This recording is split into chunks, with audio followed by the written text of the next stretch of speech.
Welcome everybody. We're going to be here in a minute. Happy holidays to everybody. Thanks for checking us out. Thanks for following us over. I tried. I can't. There it is. There's the showman. Right.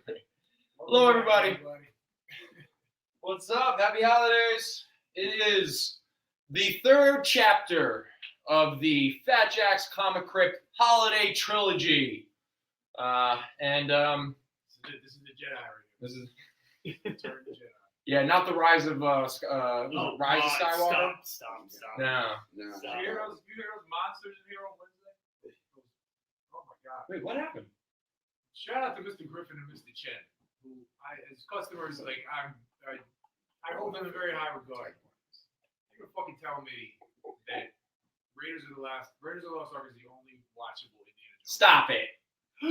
What? I said the other ones were like trash. I couldn't believe what I was hearing from the two of them. And so I threw them both out the shop. Well, it's okay. Mr. Griffith, he thinks that Daniel Craig is the worst James Bond of all time.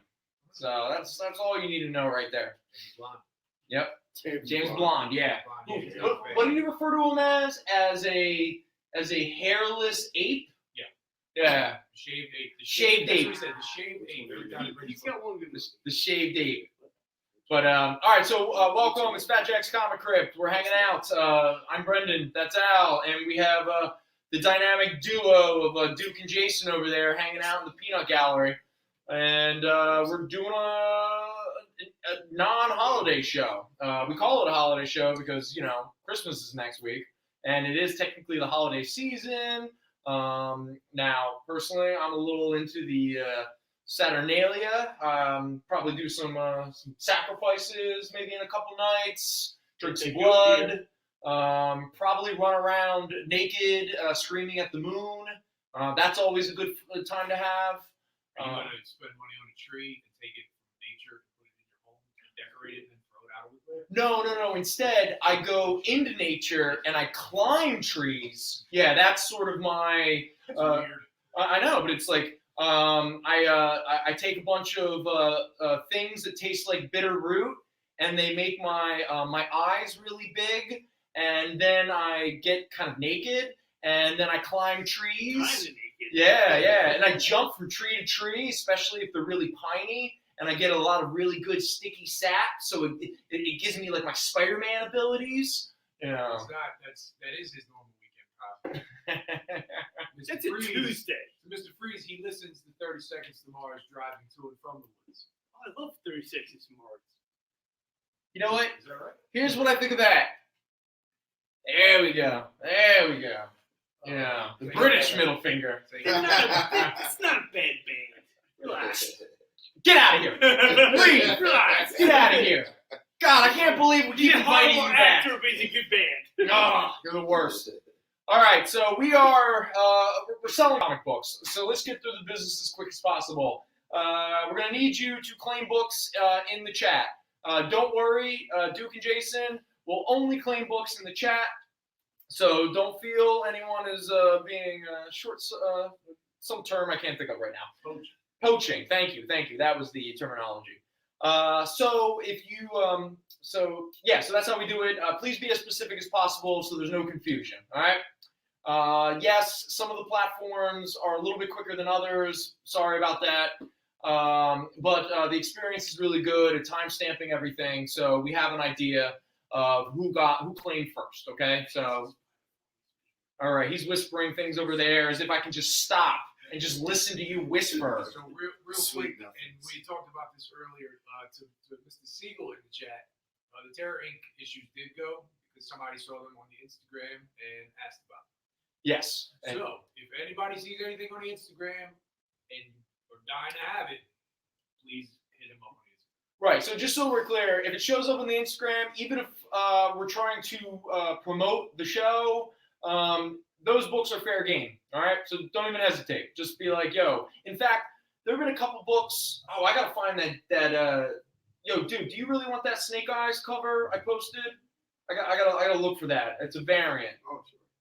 So if you genuinely do want that, I don't know if that was one of those like, I gotta have it, but it's like social media gotta have it, which is just, I just want to say something. But yeah, if you see anything on the Instagram page, it is up for grabs. Just DM us, comment, or give the shop a call. Whatever the case may be. Yeah. So sorry, Mr. Siegel. No, it's all right. I only say that because we were talking about it on the last show. And I just wanted to read it as the first thing you said. Cool. Yeah. Yeah, because we gotta like figure out all these like weird little things. Kind of like, what are some of the other sort of social etiquette we've learned doing this for over a year now? Don't talk about politics. Oh yeah. Don't talk about politics or religion. The only thing I talk about. Don't be jerk. Don't be drunk. That was don't yeah. Don't get drunk and offend. You guys don't have to worry about it. Yeah. Try not to get accused of being. Don't be belligerent. Everybody, please hit the thumbs up. Because Like and subscribe. like and subscribe. Like and subscribe. Because guess what? It gives Kyle money in his pocket. Yeah. It gives him a job, which gives him money. And we like and we like Kyle, and so we want to support Kyle. And we're actually on here too, so it probably helps us too. Does it? Who knows? Sometimes I wonder, do we really exist? Or are we just kind of like I don't know. talking into the void, All right, so boom. Let's think about this. No matter what we're talking, real quick, no matter what we're talking about, because sometimes we get, especially when there's a couple people here, we get caught up in some stories and what have you.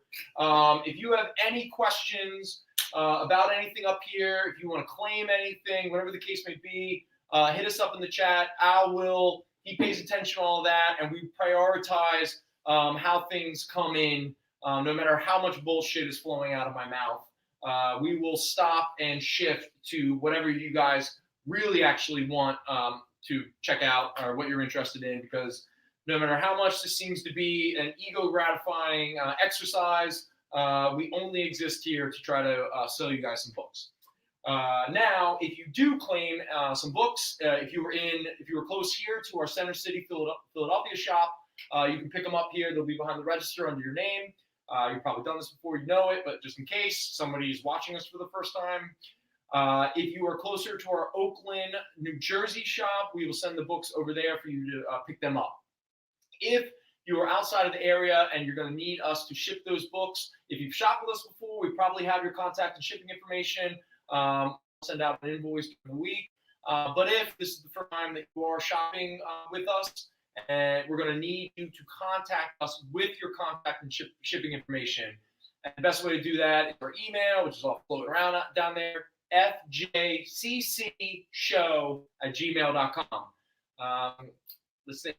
Also, if anyone wants to follow us on social media, because we were just talking about, sometimes books show up on Instagram before they show up on the show. Fair game. You can follow us at the FJC Paradox. Appreciate all of the support. This isn't a big brag for people who've been doing this for a while and all the people with their 10,000 followers, but Fatjack's just broke 200 followers. Yeah! I'm trying to think, when did it get created? Was it June? July? I can't even remember when it started. But we're already way over 400 posts. Somebody said to me, they go, how long have you been doing it? And I was like, I don't know, maybe 6 months or so. Yeah. And they were like, why do you have over 400 posts? And I was like, why? Is that bad? And they're like, yeah, well, some people have like 10,000 followers and have like 40 posts. I was like, people love their stories or their IGTV or whatever. Some people like this is not Miley Cyrus's page. let's think. Have we done all the business? I guess. If everybody has any questions, just hit me Yeah, in the chat. It's no problem. When you get a chance, can you do the Ghost Rider 16 for Mr. Cabrera? Yes, absolutely. All right, so real quick, let's talk about. See, again, it's working. Someone was like, "What are these idiots talking about? Let's get to the books." Now we're gonna get to the books. That's great. You see his answer? Gary Lamb said, "What's your favorite Christmas song?" And he said, "My favorite is When They End because I hate it." That was a good one. Good one. All right, so real quick. I'm going to point out both of these issues because technically it is a two-parter. This is from the early 90s. This is the Danny Ketch era of Ghost Rider.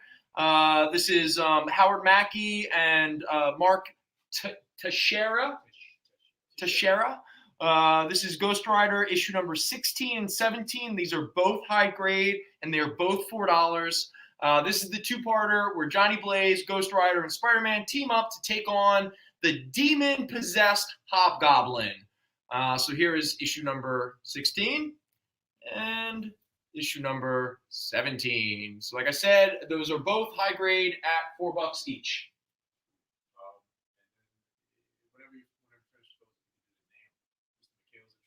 Okay, all right. So I was digging through the Greg hole, and I was trying to grab some Christmas books, and I said, what is the most anti-Christmas book I can think of? No. And I found a gorgeous Michael Golden book, The Dam. Because when you think about Christmas, you think about the Vietnam War. Oh, God. What's up, Zane? What? Zaynab, what's up, buddy? Hey, man, I can be a counter programmer, okay? Okay? No, That is stone cold classic to anybody who hasn't read it. absolutely. And if anyone out there is not familiar with Michael Golden, please look him up. He did early Micronauts. He did a bunch of Marvel books and stuff like that. He's an artist that I don't know if he was productive enough to really get the, I mean, people that know him. Yeah. But otherwise. But I think he's just kind of fallen, not out of favor, like people don't like him. It's just like most people are just not familiar. And it's not like he's doing any books lately. But this dude, honestly, he was just an amazing, amazing artist. And he did the first 6 or 8 issues? He did, the first maybe 8 issues, maybe up to 10. It's like a story arc. I mean, it's exceptional. Yeah. And the art in that is just. So this is the Nom. This is issue number 1. Now this copy is a very fine plus at $10. Did he write it on Bucky O'Hare also? That is right. For clips or continuity. Yeah, and I think he got paid pretty well for the video game. Okay. And I think did they do a Bucky O'Hare cartoon? Yes. That's okay. And this is a fine copy at $6. So once again, Merry Christmas, everybody. Nom number 1. Sending our young men off to die in a war that we never should have been in. Was it Christmas? Ted. Yeah. That was There you go. another thing I was thinking. Yeah. Christmas has got a connection to the Vietnam War. But in all honesty, if anything else, just for the ability to remind people that Michael Golden exists and is an amazing artist, I will take that opportunity to point that out. Brilliant stuff. Oh yeah, I did forget this thing. Kind of like we did a week before and or a couple weeks. For anyone who claims anything tonight, no matter what, how much it is, or what have you, your name is going to go into a bag, and you have the opportunity to win this weird-ass Avengers Assemble variant. Now, you look at this cover and you go, is that a Scotty Young cover? No, in fact, it is a Joe Quesada cover. This is like Joe Quesada doing his best version of, a kid's drawing or something. But anyway, this is a 1 in 50 variant. This is valued at $30. And so, like I said, we will pick a name out of the hat at the end of the show, and you will win that. Also, it is a worthless book. It doesn't mean anything, but we've done it the past 2 shows on the Experience. It is one of the few traditions from the local show that we've done, and that is we will also give away a store show variant. But the person who won the store show variant and the person who won the actual value variant from the local show, you're out of the running. I'm sorry. you know. To Mr. McHale, I'm sorry that Mr. Kieran claimed the $10 one because it's the newsstand, but you got the other one. You still want it at $6. So just let us know. And he claimed it through the chat, right? So it's through the all chat. So, above board? It's all on here. Okay, all right. Just, And you noticed it was a newsstand. And once again, I did not. Once again, I didn't notice the newsstand. You hear that? Yeah. It's Mike gritting his teeth right now. He's talking about newsstand comics again. God, he really, that annoys, Man, annoys I him. love it. Because I he was Mike, there. I had nothing to do with it, Mike. I'm sorry. Because he was there for it. Yeah. God, has Mike ever not been screwed over by the changes that occur in this industry? They always they're like, where's that Mike Ferrero guy? Let's really, shove a thumb up his ass. And it's supposed to rain tomorrow. Where's his warehouse? Yeah. Oh, no. God. One day I should post that photo from that parking lot, that mountain. I would ask you. Don't do Oh, yeah, that's a really good point. Don't do that. Yeah. Make somebody cry. Anyway, any other priorities or just kind of move on? Okay, okay. All right, so real quick, for anyone who missed the local show, there's a bunch of books up here that we did have on the local show that are above the Deathlocks. A couple of them are Christmassy oriented. We do have a mid-grade copy of a hip-hop variant. We got a couple like sort of Ghost Rider-esque issues. We have a few issues from the Brian Michael Bendis, Alex Maleev Moon Knight series. But yeah, so if anyone, because I'm kind of standing in front of it a lot. So for most people who followed us onto the experience from the local show, you've already seen most of this, except for these Deathlocks down here. But we'll get to those. For right now, unless you're curious about something behind me, I'm just going to sort of pop around here. There's no great theme. Yeah, so let's just get to it. Real quick, we have Amazing Adventures number 2.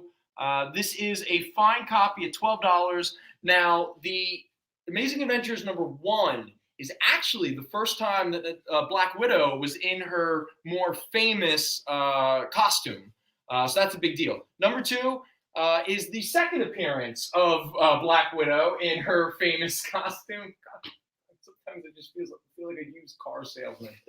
And I'm just like, how do I create this artificial sense of value with the hope that someone will be like, I need that. It's like freaks. So anyway, but these are really cool. You also get the Inhumans versus the Fantastic Four, and I'm pretty sure these are this is some Jack Kirby interiors, things of that nature.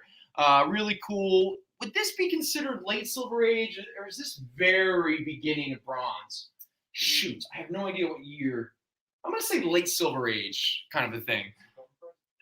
15 cents. Yeah, it's like on the border, and that's where it gets a little. All right, so this is a fine copy at $12, and then we have a very good copy at only $6. Real quick to Mr. Freeze, the hip hop variant is Prowler number 1. It's Prowler number 1. Now, regrettably, we sold our high grade copy last episode or on the local show earlier.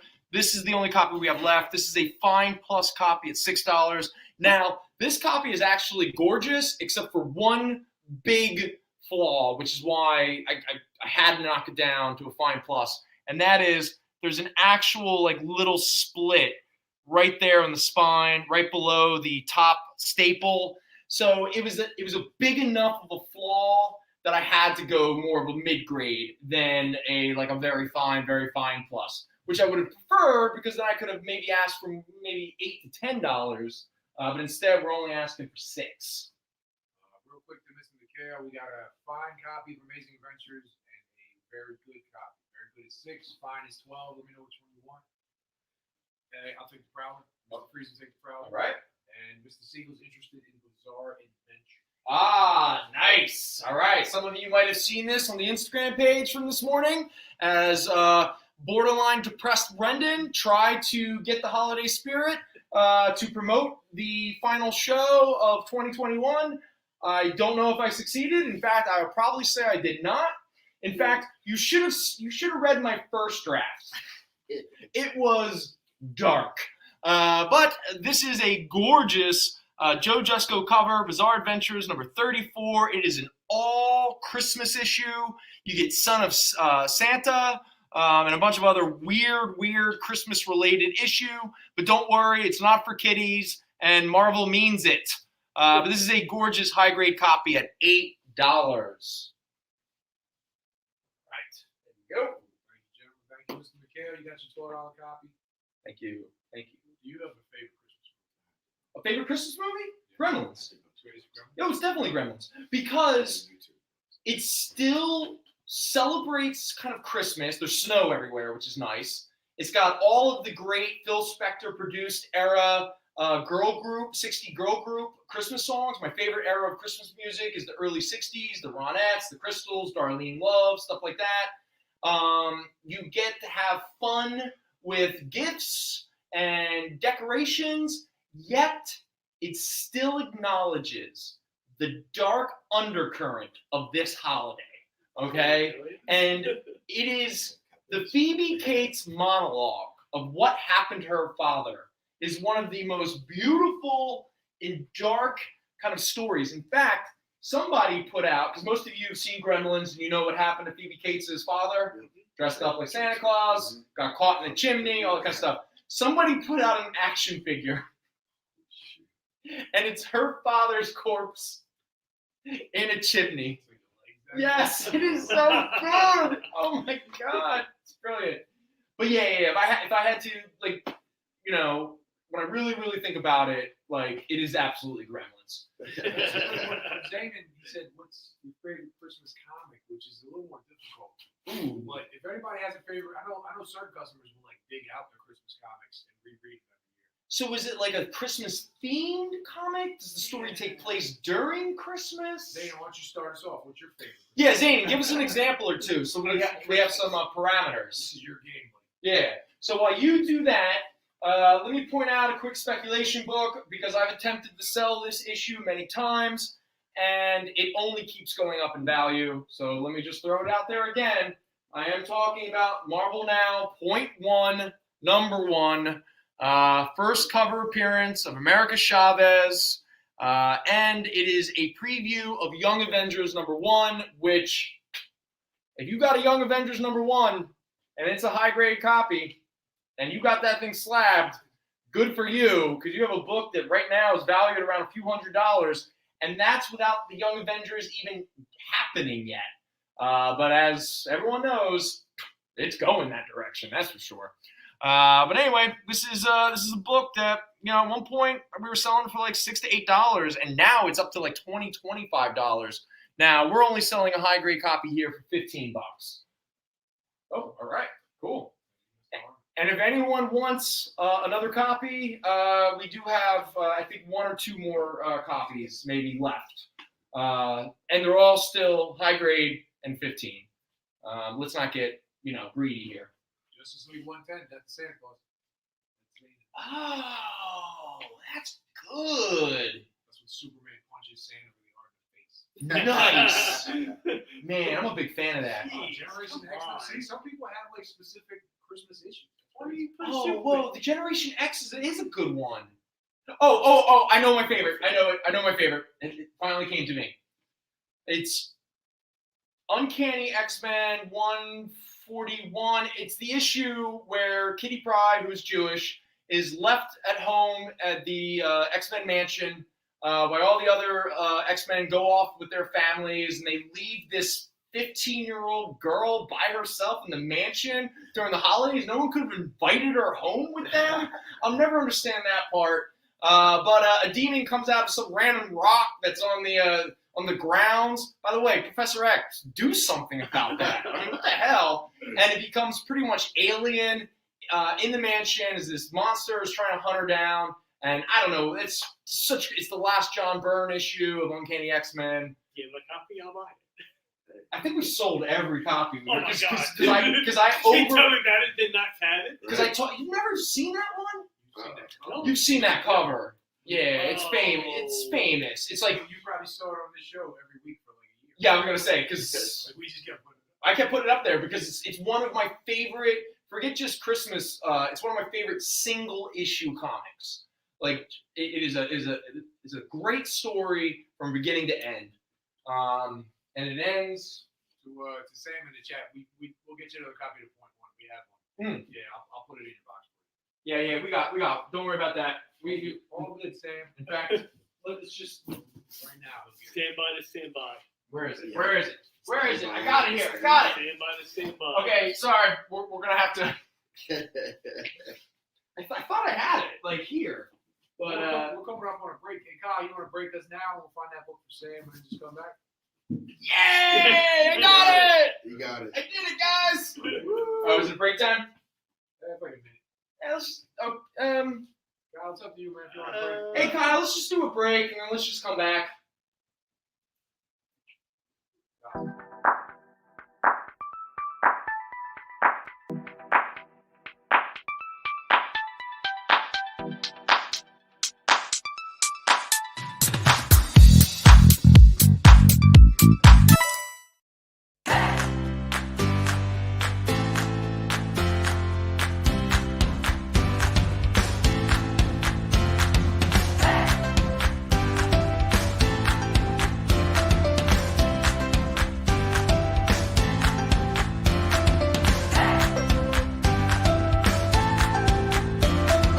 There's something for every imagination at your local comic shop.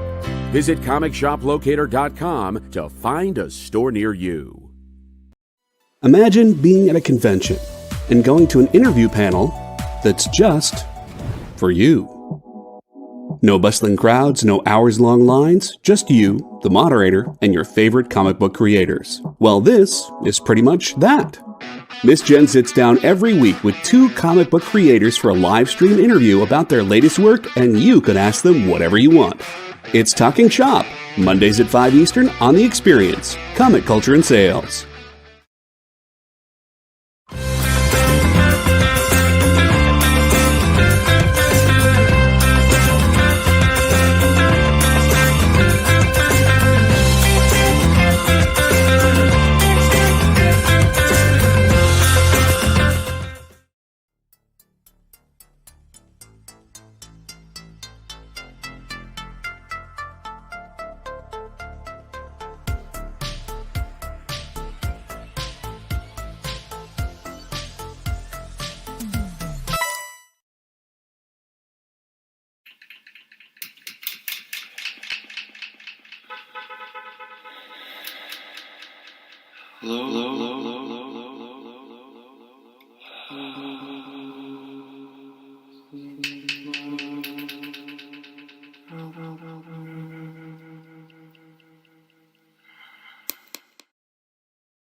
Good times had by all, that's for sure. Woo! God, if it wasn't for that horse, I never would have made it home alive that night. That's for sure. You know. Real quick to Mr. McHale in the chat, your issue. Am I allowed to tell him?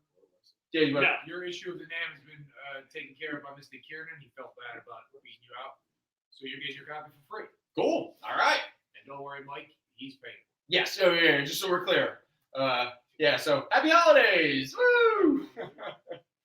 All right. So Doug Murray. Okay. I don't recognize that name. I think he wrote the name. Is that? Do you think he was like a soldier who became a writer? Larry Hama contacted him about the series for Savage Tales. So I guess it was. Larry Hama probably had a name. Yeah, hand in the writing. He wrote up it.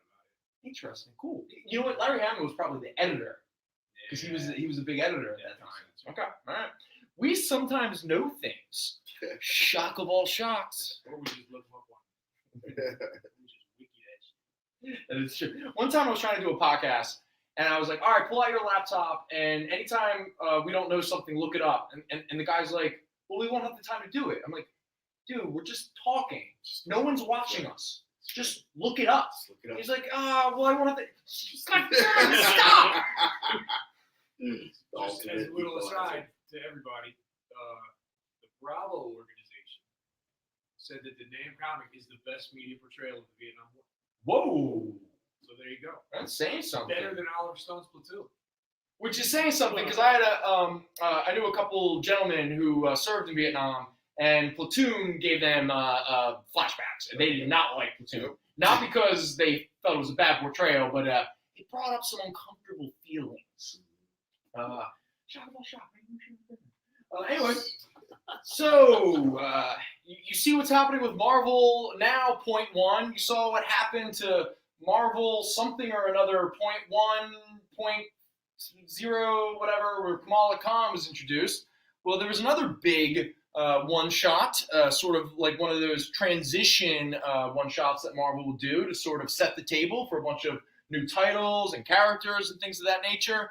Well, this is one of those. This is Marvel Legacy number 1 by Jason Aaron and a bunch of other creators, introducing a bunch of concepts and everything. But the big one in here is it is the first appearance of the 1 million BC Avengers, with a young Odin, the first human Phoenix, the very first Black Panther, the first Spirit of Vengeance, the first Iron Fist, the first of all the characters that pretty much make up the archetypes of the Avengers. And they're playing a bigger role going on in Jason Aaron's Avengers series, and that is why this book, it's not blowing up, okay? I think cover price is around $6, and in some places it's getting up into that $10 range. But in case if you missed out on it the first time and you're curious about it, we have a high-grade copy here for $8. And speaking of 1 million BC and dinosaurs and all that stuff, Marvel did this thing called Marvel Monsters Group for a brief period of time, sort of leading up to when they would do like the Monsters Unleashed concept and everything, sort of bringing back a lot of their monster characters. Well, this was an actual personal favorite of mine, especially during the heyday of Goon. This is a book illustrated by Eric Powell. This is the issue where the Hulk fights Devil Dinosaur. This is a high-grade copy at $5. It's the battle of the century, the Incredible Hulk versus the King of Lizards, plus representing the first appearance of the Hulk. So, yeah. So you don't get a reprint of the first appearance of Devil Dinosaur. You get a reprint of the first appearance of the Hulk, because I guess this issue is trying to tell you that the real monster is the one that looks more like a human. Think on that one, fellas. Yeah. See what you did there. We are the Walking Dead. No! You just blew my mind. I can be honest with you, that was literally the moment where I was like, do I like this? Now, speaking of goofy humans riding monsters and aliens and all that, and Martians and stuff, this is a fun little Bronze Age book.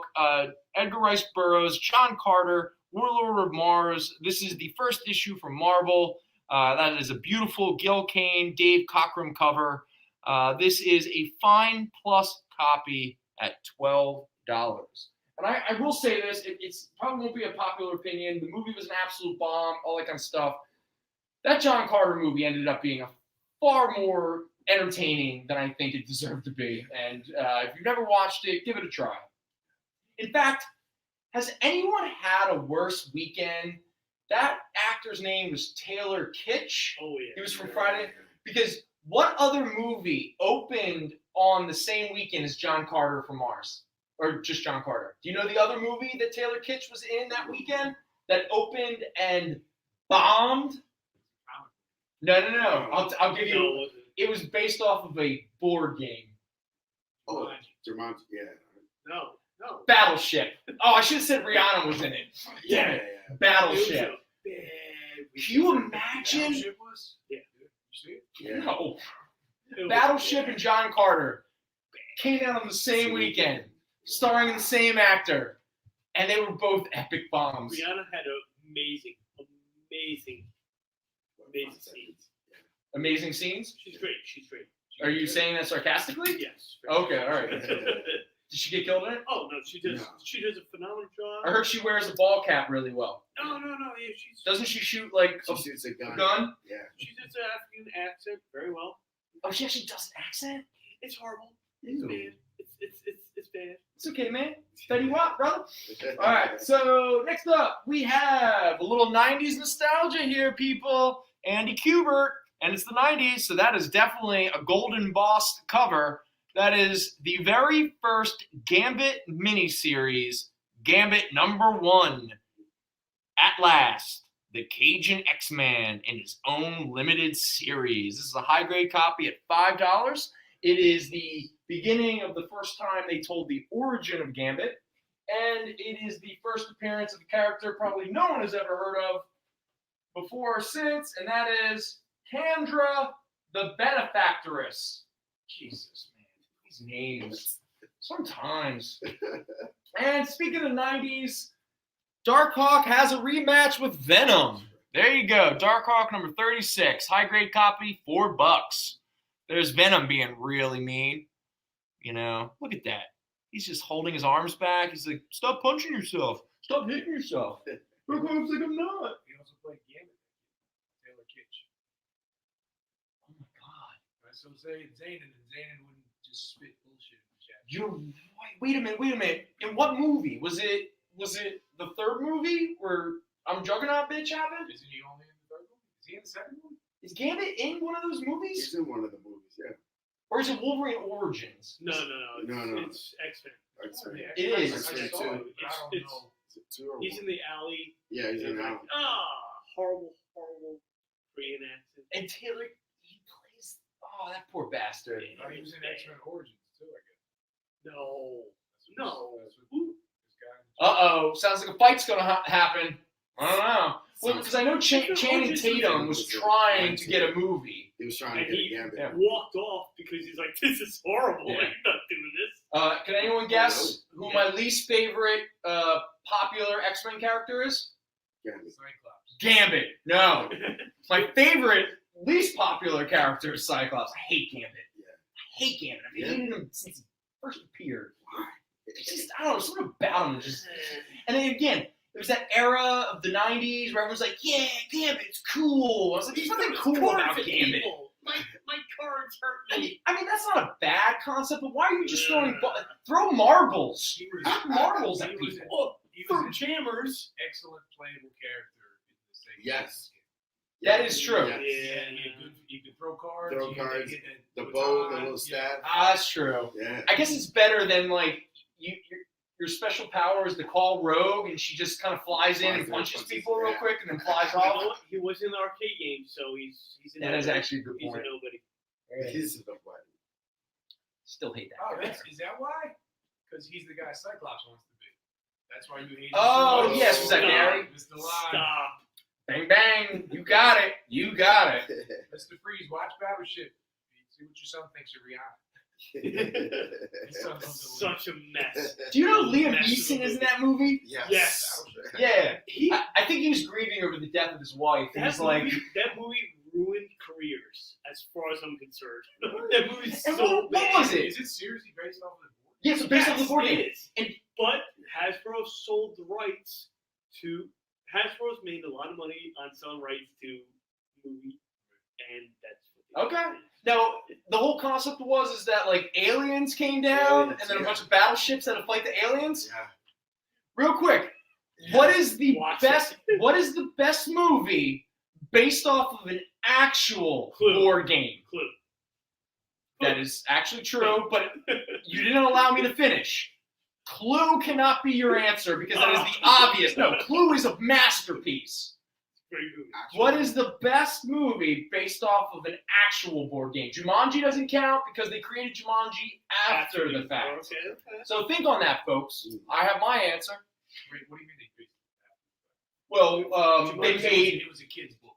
yeah, it was a kid's book, and then the movie was so successful, they actually created, in fact, I watched some guy in Target the other day buy Jumanji, the board game, and I went, oh yeah, they actually made that. All right, real quick, since we're so holiday up, let's do a little horror here right now. Everyone thinks of their favorite board game video or movie.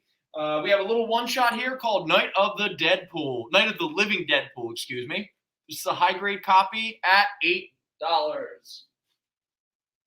Now, Legion of Monsters is a thing, and it's becoming a bigger thing because most of the characters that are connected to the original Legion of Monsters and most of the characters connected to the Legion of Monsters 2 are all becoming relevant to the speculation market and to the Marvel movies and TV shows. I'm talking about characters like Morbius, Werewolf by Night, the Frankenstein, Ghost Rider, all these different, Damien Hellstrom, Elsa Bloodstone, the weird mummy character, all that kind of stuff. No, I'm sorry, we do not have the first appearance of the Legion of Monsters, which I think is like a $300 book now. But about a decade ago or so, they came out with a new miniseries, Legion of Monsters, issue 1 through 4, and it is the first appearance of the second Legion of Monsters team, which consists of Morbius, Werewolf by Night, Elsa Bloodstone, the Living Mummy, and not the creature from the Black Lagoon. So you might be shocked to hear this. This book actually online could go for $15 to $20. We have a high grade copy. We're only selling it for $10, just because sometimes I don't always trust. Some of you have heard me talk about soft and hard values, and it's not a sexual thing. Some value, I'm not sure. I don't want to go there. But hey, we gotta stay in the game.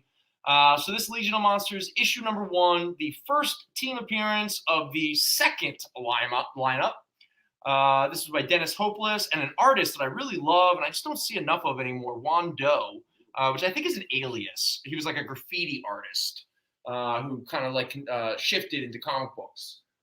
He has a really fascinating style. But that is a high-grade copy at $10. And then we also have the other 3 issues, so if you're curious, you can walk away with the entire series.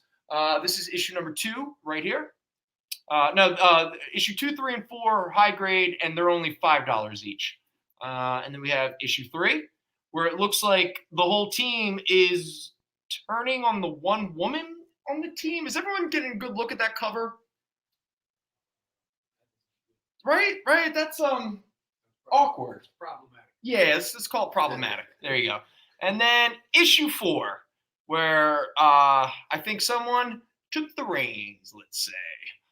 There we go. So that is Legion of Monsters, issue 1 through 4.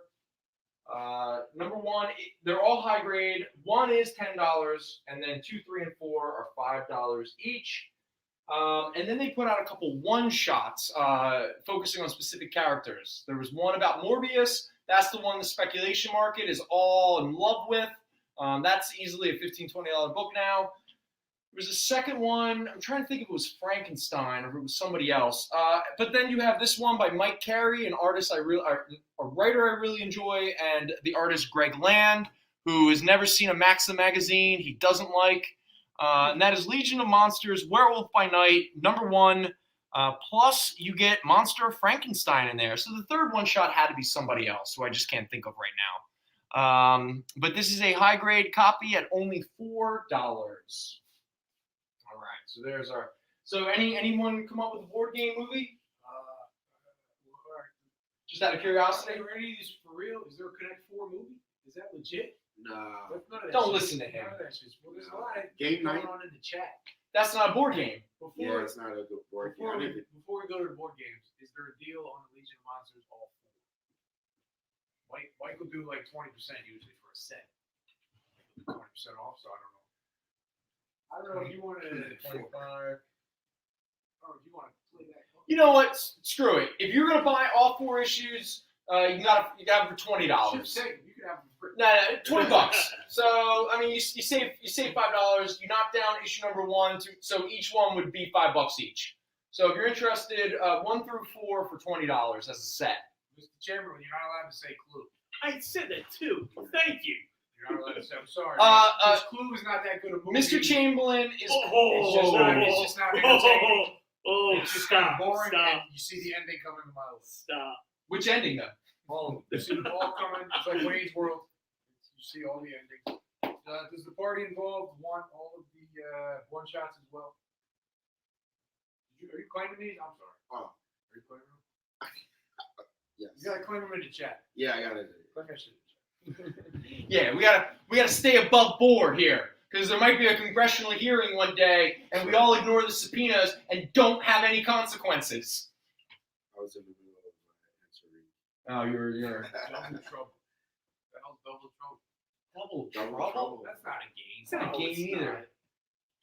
Sorry. I'm really just walking you all into that there is really no answer other than Clue, except for one movie. There's one movie. We'll go for It is Ouija, The Origin of Evil. It is the sequel that takes place in the 70s by Mike Flanagan. It's a brilliant movie. Not the first Ouija movie. That is a piece of garbage. So you know Ouija, Origin of Evil. they changed the name because they got sued for the rights of the actual board. So It's based off of Ouija, They which is were a board sued game. Stop that suit because crap. of the name, It it was not based on the it. game. A Ouija board's not a game. Yeah, Yes, it Yes, is. yes, it is. That's what they. You can't win or lose it. Oh, you can lose. You can lose a lot. Yeah, you can You lose. not watch the Lose a lot. movie? Your social standing with your friends, Yeah. you know. You can lose any interest that women or girls might have in you. That's actually not true. That's how you get the interest. Mr. Chamberlain knows. It's not a game. It's not a game. Hey, Jumanji doesn't count. So pretty much anything except for what Brendan says counts. hey, I'll just say this. Sometime in 2022, I'm going to have a party, and I invite everybody to my home. We're not. But the party is, we're going to do seances. We're going to do light as a feather, stiff as a board. Oh God. One of you is going to be sacrificed in my basement. We'll do a raffle. We'll figure out who that is later. So you keep that in mind, everybody, okay? All right? We're going to have a Ouija party. Okay, all right. So next up, for anyone who, unlike Kyle, enjoyed the new Spider-Man movie and you're in a real Spider-Man mood, and you're also maybe excited for the Into the Spider-Verse sequel, we have a little issue that a lot of people enjoy based upon the fact that two characters meet each other. And again, hey, it's not for me to judge this industry or this market, but here we have Spider-Man by Brian Michael Bendis and Sarah Pacelli. This is a high-grade copy.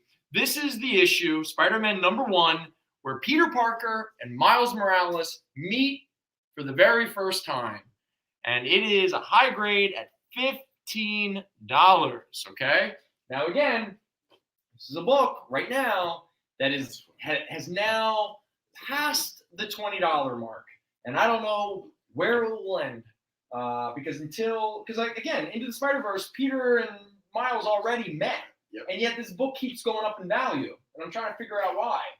Maybe it's just, it is unique. In terms of actual Marvel continuity, this is a key. This is important, especially if you are into the Spider-Man mythos. This is a very important issue. And in fact, I got to be honest, this is a really good limited series. Like, Bendis really did this well, especially when Peter goes from the 616 universe to the Ultimate Universe and learns that his version in that is dead. And when he meets the Aunt May and the Gwen Stacy of the Ultimate Universe, it's actually a really beautiful moment. So, all joking aside, this is actually a spectacular miniseries. No pun intended. So you guys aren't Nazis? We're Nazis in my universe. Have you ever heard of this thing, Secret Empire? Thank you, Mr. Melendez. All right. And if anyone is interested, I think I might have maybe one more copy, but we'll see. Next up is another character that is only going up in interest. Her key issues are going up in value. Her non-key issues are finally starting to sell in a way they didn't for a long time. And I cross my fingers and I hope that the Disney Plus series, I love all the casting so far, and I really hope they pull it off. You've heard me say this many times before on the show. If you watch regularly, I really do love this character, and I am talking about She-Hulk. And we only have one issue up here, and that is the Savage/Sensational She-Hulk number 3. This is a legacy issue. This is issue 100. This is when Dan Slott was writing it. Greg Horn was doing his weird kind of TNA covers. Whatever happened to Greg Horn? Did he just go out of favor? Did he get Me Too'd? Does anyone know? Is he a fine artist now? Is he so? Greg Horn. I've never seen. He does covers. Yeah, he still does covers. He did covers as of last year. Last he did, year. those weird graffiti on band covers. That was him? Yeah, I'm pretty sure that was Greg Horn stuff. but I didn't see a lot of cleavage. So how could that be Greg Horn? No, sorry. I'm all joking aside. Greg Horn, you're fine. You're probably a really nice person for all I know. But this is a high-grade copy at $15. But real quick, I know there's something key about it, more than just its legacy numbering and it being a... Is it the freeze? We'll check our Jersey store, see if we can get you issue free. All right, so here we go. Actually, there is a couple things in here why this book has some value outside of just being cool. It's the very first time the Savage She-Hulk #1 was ever reprinted, which is criminal. And when I say reprinted, I mean not in an actual trade collection or something like that. Just a random reprint. It is the first appearance of Southpaw and Kid Glove. If you don't know who that is, be watching a Marvel movie in 15 years, and I don't know. They're kids that have the power to pretty much their Green Lantern. But more importantly, and this is connected to the Loki show more than anything. Most of you, if you watch Loki, Owen Wilson played a character by the name of Mr. Mobius. This issue has the first appearance of Mr. Ouroboros and Mr. Paradox, who are both clones of Mr. Morbius of the TVA. So there you go. And I guess I don't have to say too much more about it because it looks like it walked away. I'm not familiar with this Marvel. Greg Horn, yeah, he did. What was that? It was pre-Kamala Khan. Brian Reed, Frank Cho did some of the covers, Okay. and then Horn did a bunch of the covers, and then this Japanese artist did a bunch of covers in the back end, where Carol Danvers was fighting who used to be Moonstone, but she became Captain Marvel for the Dark Avengers. That was that whole thing. Yeah. All right. So next up, we have The Unbelievable Gwenpool, #1, high-grade copy, $8. It is the very first series starring Gwenpool. That's about all I know. That's all you need to say. Yeah. Most people are like, why does he keep doing the hard sell? We don't want it. Shut up. So aggressive. I know, I'm so aggressive. Here's the price. Well, 'cause it's funny. Here's the price. How often does something get claimed and I'm like, well, let me talk about it. And, Every single time. every single time. But yet, anytime I can talk freely and no one interrupts, I know I'm really wasting my time. Yeah. Okay, so we do not have the first issue. In fact, we don't even have the second issue. The first issue is the big one.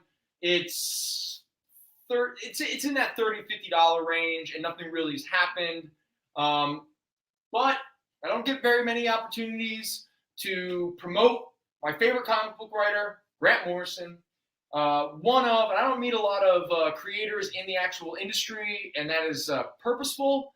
But I met J.G. Jones. He was one of the nicest dudes I've ever known. In fact, I should have taken him up and hung out with him, but I'm a self-hating lunatic who felt not deserving, despite the fact the dude lives almost in my neighborhood. And it's really sad that some medical issues have gotten in the way of his art and not having the ability to be as productive as he used to be. But early J.G. Jones teamed up with the only time Grant Morrison ever worked for Marvel for a brief 2-year period. And he created one of the funnest books. It was punk rock as hell. And that is Marvel Boy. And now, I think he's now known as Novar. At one point, he changed his name to The Protector. He was in the Dark Avengers. He was in the Young Avengers. He pops up every now and again. The speculation market, they're all clamoring about which male Marvel are they going to bring into the MCU. But that's why the first issue has some real value to it, because it's the first appearance. Plus the first appearance of Dr. Midas. Anyway, but we have the last 4 issues of that six-issue series, issue 3 through 6, and I'm pretty sure only one of them they're all high grade. One of them is $5, the other 3 are $4. But because we are a predictive show, so many people are trying to catch up to the speculation. Well, when it comes to Fatjacks and it comes to these idiots hanging out here, we are decades ahead of the curve. And so that is why we will always show you first appearances of characters you probably have never even heard of before, but you never know. decade or two from now, it could be the next Disney Plus series. You've heard me say this. In fact, we do entire episodes of this show sometimes. That is just that. Trust me, I have a short box back there that I'm going to pull out probably in January, and we're going to run this joke into the ground. Can I eat Jack of Hearts? Well, we did have the first appearance of Jack of Hearts in color, and I think it sold. It's like, I think to you. Just saying. All right, so here we have Marvel Boy number 3. High grade copy. This is the one that's $5. It is the first appearance of, how am I going to pronounce this? It's, bear with me, Exterminatrix. Exterminatrix. All right, first of all, if you've never read this Morrison Marvel Boy series, it's satire. It's angry satire. It is biting satire. And let's say in the year 2000, Grant Morrison was not a big fan of corporations, not a big fan of billionaires, not a big fan of everything that is now commonplace 20 years later. In fact, to criticize it is to be called a curmudgeon or a misanthrope or whatever my girlfriend says to me when I won't shut the hell up, ranting and raving. Well, this is the first appearance of Exterminatrix, who is the daughter of Dr. Midas or whatever his name was. If you do not know who Exterminatrix is, she has popped up a bunch, actually, more than I expected. I was surprised when other writers picked up Novar to show up in different stuff, and then also Exterminatrix showed up. And that there is, okay, that is her face. All right, so we haven't done the big reveal yet. This is issue number 4. This is a high grade copy at $4.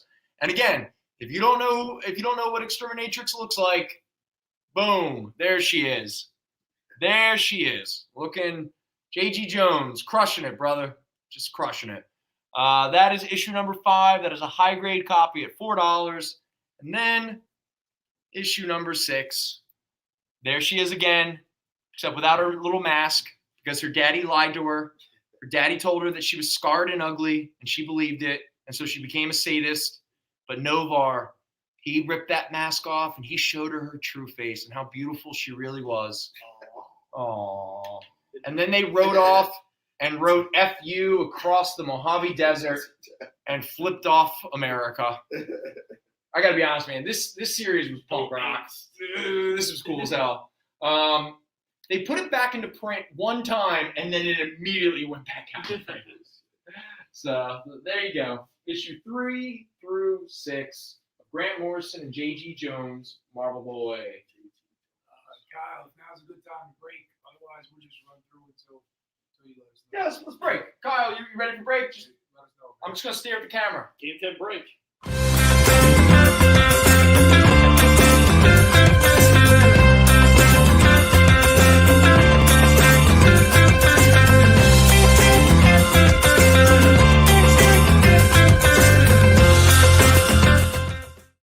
To be continued.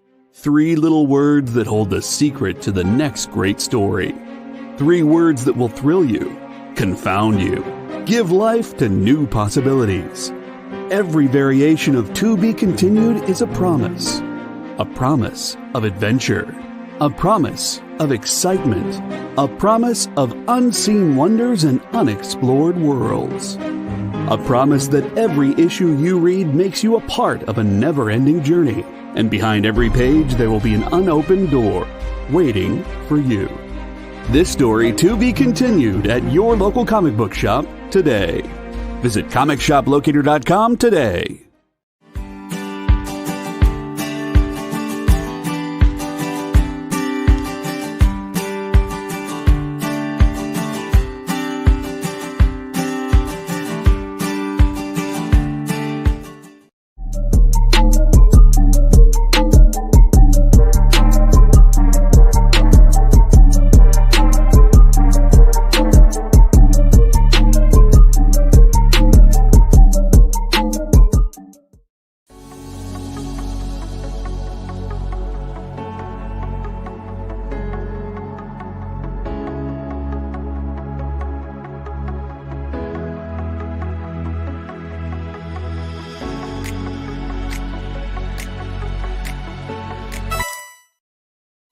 Imagine being at a convention and going to an interview panel that's just for you. No bustling crowds, no hours-long lines, just you, the moderator, and your favorite comic book creators. Well, this is pretty much that. Miss Jen sits down every week with 2 comic book creators for a live stream interview about their latest work, and you can ask them whatever you want. It's Talking Shop, Mondays at 5 Eastern on The Experience, Comic Culture and Sales.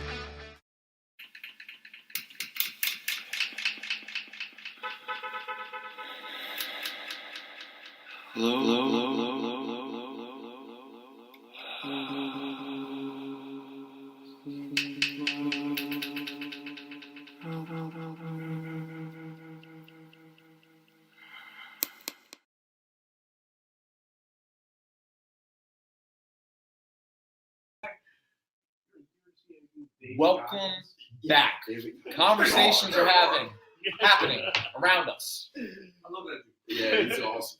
David Goggins. Mr. McHale, you got your Gwenpool. Oh, Web, cool, man. Shout out to David Goggins if he's watching. Woo! David Goggins. Yeah, David Goggins. You don't know that dude? Who's Oh, that? He's this guy. It's freaking He motivation. ends all his videos. Stay hard. Really? He's fucking awesome. By the way, anyone here watch Scott Adkins movies? Would you email from Snyder about that? Yeah. The Action Man? That's not common. Yeah, I didn't know that. No, but like, okay. If anything else, you got Netflix. You don't have to watch the first 3 undisputed movies. Okay. If you want to watch 21st Century Lionheart done better, because Scott Adkins is a better fighter than Jean-Claude Van Damme, Okay. Boyka Undisputed is badass. Now, admittedly, like most of those crappy 80s action movies, highly melodramatic, but the fighting choreography is next level. That dude, and I was trying to remember a movie Scott Adkins was in that you would have watched. Triple Threat. The one with the dudes from The Raid. Okay. It's that Netflix. movie too. Oh, yeah. Right. Yeah. Michael Jai White and his partner, his white dude. That's That's Scott Adkins, real All right. badass dude Yeah. who Tony Jaa him. He Okay, was yeah, crazy. yeah. Yeah. Okay. Awesome. All right. All right. Anyway, just wanted to. Undisputed. Because like Boyka, I guess, is like some Boyka, Russian yeah, it's fighter Boyka. that Michael Jai White. Yeah. He's like the Dolph Lundgren character in Undisputed 2. And they're fighting, and then Michael Jai White, because he's the hero, he breaks Boyka's leg, and Boyka respects him. So when Boyka comes back in the 3rd movie, like they're like buddies now. It's like Apollo and Rocky together, and Rocky 2 kind of a thing. Yeah. Yo, yeah, then a lot of hugging on the beach, a lot of rolling. It's like from here to eternity. High five it. Yeah. Let's be honest. That scene is Oh, the '80s version of From Here to Eternity, and the '80s had so much homoeroticism. Because let's be honest, when right-wing conservative vibes take over a country, the repressed homoerotic energy that these people just will not allow themselves to acknowledge just bubbles up in our art in some of the weirdest ways ever. It's a little Looking at you, Top Gun. Yes. Top Gun's Looking at you, Rambo 2, Yeah. with the most glistening close-ups of look at his muscles arms. and Oh, veins. That was okay. A lot of rubbing. Stay hard. But yeah. Over the top. But Boyka Undisputed, that's the 4th movie in the Undisputed series, and that's pure Boyka. It's awesome. It's great. All right. God, man, forget selling comics. Let's Let's talk about Let's talk Boyka. movies. Let's talk about random movies. Let's talk about it. Let's turn this into a goofy movie podcast. Yeah. We made some money. Mike won't be that upset with us. All right, so Okay, we'll make it up next week. or the week after. Yeah. Okay, so let's point out a quick little comic book right here. A little 90s nostalgia, a little fun little, this is Quasar number 6 from is this 1990 by this point? No, it's still 89. This was during the awesome. Now, I will always have a nostalgia boner for Acts of Vengeance as a comic book storyline. It's kind of like my feelings about Atlantis Attacks. As an adult, I go back and read some of this stuff. It's not as good as I remember, but that doesn't matter because when I read it, it was so important to me. I loved it so much that it still gives me a lot of pleasure. The non-sexual kind, obviously. Don't, please, keep it in your pants, people. But this is actually what makes this kind of goofy. Now, this is a very fine copy at $3, so it's not that big of a deal. But this issue is technically the very first time that Venom appeared in a comic book that was not a Spider-Man title. So there you go. Just now you know. And speaking of 90s, I was very happy to find out this past week, a good friend of mine, Mr. Oz, he has been clamoring for about 15 years for a Sleepwalker action figure. Well, we have now learned that Marvel Legends is going to put out the Doctor Strange 2 Madness of the Multiverse. Is that the subtitle? Well, they're putting out a toy line that has a Build-A-Figure, all that kind of stuff, and almost the majority of the characters are all characters from the movie. But whenever they do like movie-themed sets, they usually throw in one or two comic book characters. And in this set, they threw in two comic book characters. One character, I have no idea who it is. That's it. But the big news is Sleepwalker is finally getting an action figure. And not only that, now the action figure is a part of it, but anyone who watched an episode or two before, we had Sleepwalker number 1. Suddenly, Sleepwalker comics are starting to go up in value. Just saying. Some people are convinced, and I hope they're true. I hope it's true. I really do. If you want, there's I think a fan TV show about Sleepwalker on YouTube.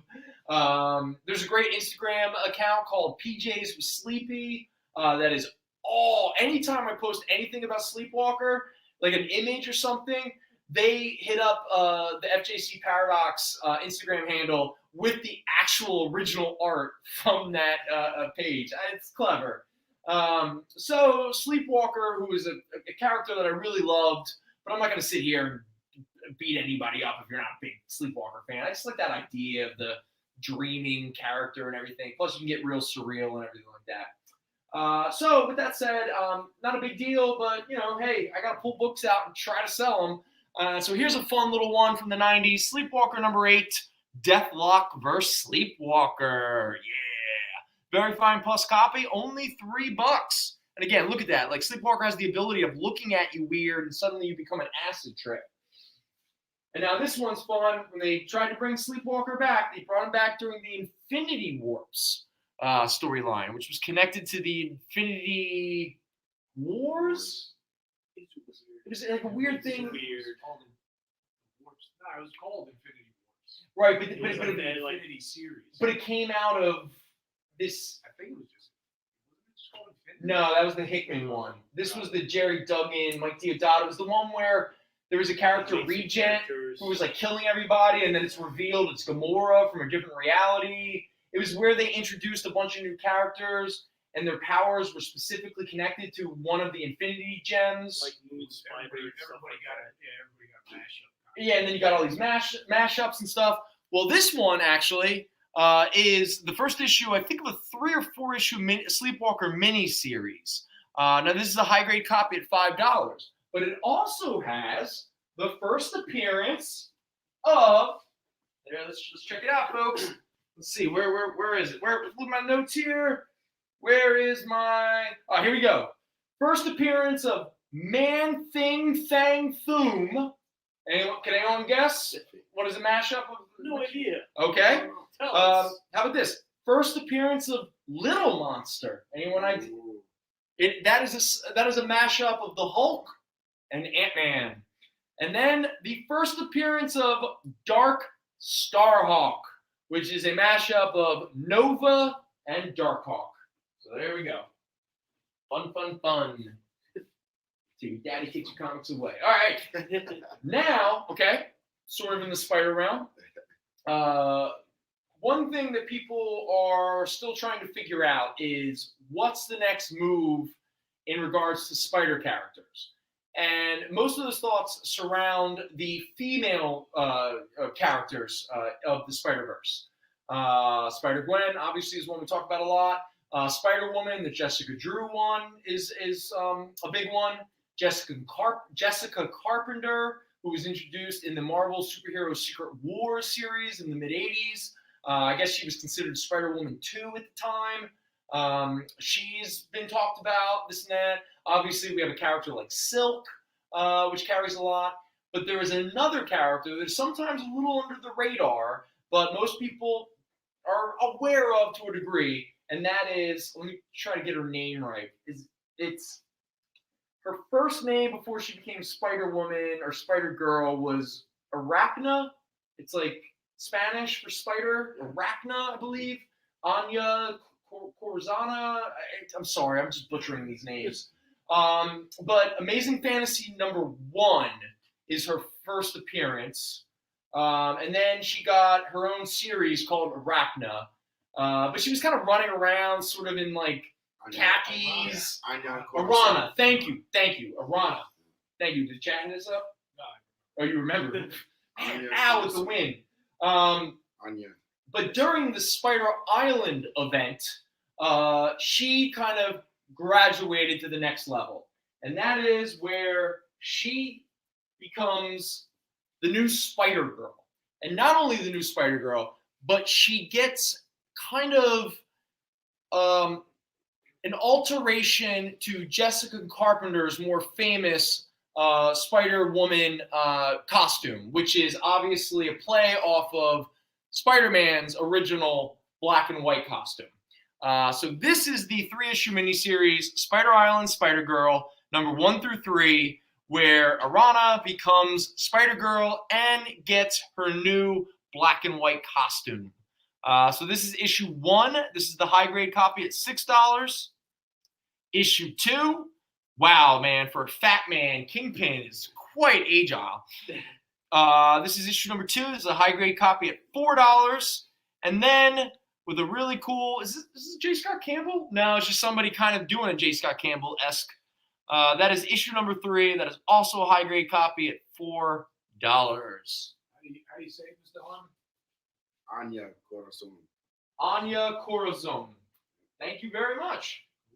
Much appreciated. You heard it here first. Yeah, I'm an Irish-German dude who just butchers names.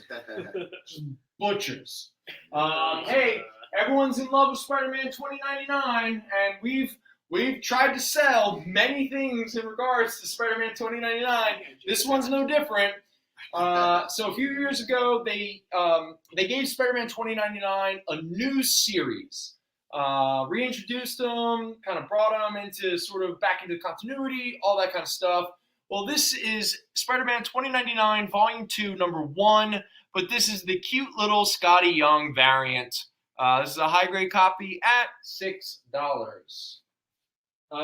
Most people know that Blade is in the ether. It is in the public consciousness. People are falling for Blade. If you have the first appearance of Blade, which is Tomb of Dracula #10, am I right?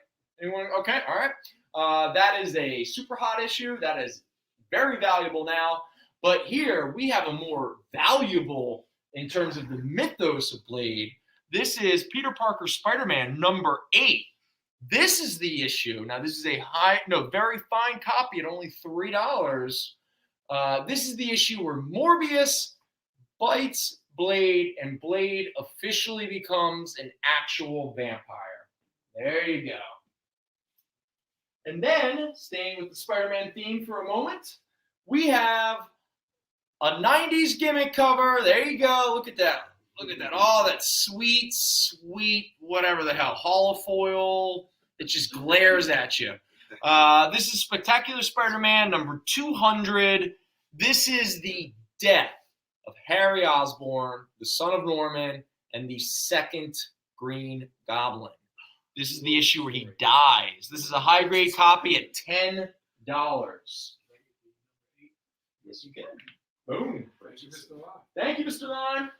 And then we get, you know what's funny? We had a copy of that, and I was convinced Gary was going to buy it, but then I realized Gary wasn't there for that episode. Yeah, I was like, I thought he bought, but I think, I think it was an episode where Gary wasn't around for it, and I was like, oh, man. Because every now and then, for the regulars that watch our show, there are times where I find certain books, and in my mind, I'm like, bet you they might buy this, And if you don't, it's okay. I just, I'm starting to learn people's tastes, Je ne sais quoi. Yeah. Just real quick to anybody watching, Mr. Lyon, I'll put your name in the bid, but this is the raffle prize. Oh, yeah. Anything claimed on the show, you get your name in the hat for the prize. It's Joe Quesada doing his best Scotty Young cover. That is a 1 in 50 variant, valued at $30. Again, all you got to do is claim one thing. But that's it. He claimed a $3 book, and he's good to go. He's in the raffle. Boom. All right, so this is the Gamerverse kind of umbrella of Marvel books. This is Spider-Man City at War.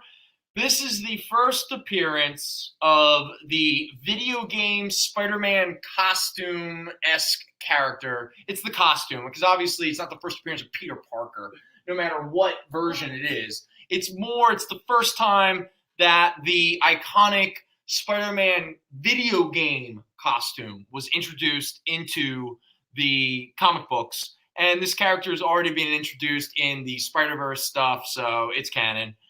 This is a high-grade copy at $5 and a beautiful Clayton Crane cover. And now we have, again, you watch this show to see the secondary, the speculation, the key books of the future. And here we have not the first appearance of the Savage Avengers. No. That's too near.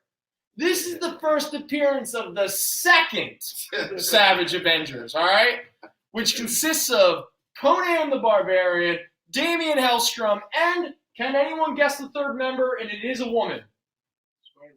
All right, there's your guess. Famous Marvel female character?